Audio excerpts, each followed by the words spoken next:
அழகான பூமி, அழகான பூமி, ஆபத்தான மனிதர்கள், ஆபத்தான மனிதர்கள். ஏன் பார்த்துட்டு வந்தேன். பூமி கொண்டாட்டமாக இருக்குது, அழகாக இருக்குது, ரசிக்காக்கில் கொண்டாடுதாக்கில் இருக்குது, ரசிக்காக்கில் இருக்குது. அப்போ அவன் பார்த்துட்டு மறுபடியும் இந்த பக்கம் பார்க்கான் மக்களை பார்த்துட்டு அவ்வளோ அழகாக இருக்குது அப்படின்னு அவன் சொல்ல வரான்.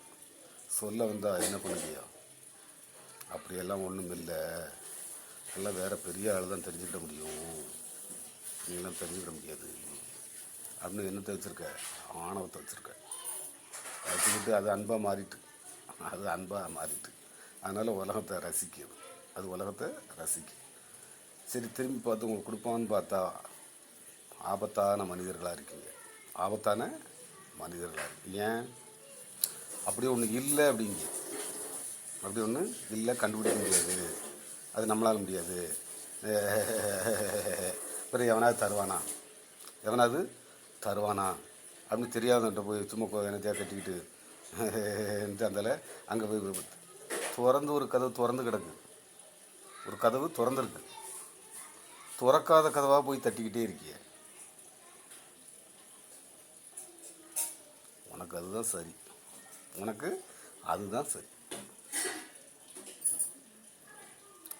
உண்மை எவனா சொல்ல மாட்டான்னு ஏங்கிட்டு அடைச்ச கதவாக பார்த்து தேடி அலைஞ்சேன்னா எப்படி கிடைக்கும்? இருக்கும் இடத்தை விட்டு இல்லாத இடம் தேடி எங்கெங்கோ அலைகின்றான் ஞானத்தங்கன்.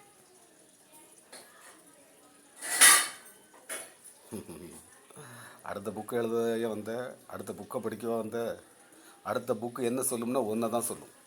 ஒரு உண்மையான புக்கு என்ன சொல்லும் தெரியுமா? உண்மையை சொல்லும். நீ தான் விசேஷம்னு சொல்லும். அதுதான் பாட்டி சொல்லிட்டு போகிறாங்க, நீ விசேஷம் அப்படின்னு. ஒருத்தர் விசேஷத்தை கண்டுபிடிச்சிட்டு சொல்ல வந்தா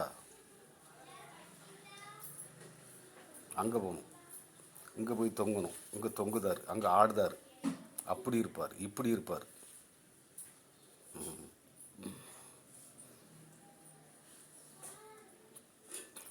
அதனால் அழகான பூமியை கொண்டாடுங்க, ரசிங்க, இயற்கையை ரசிங்க,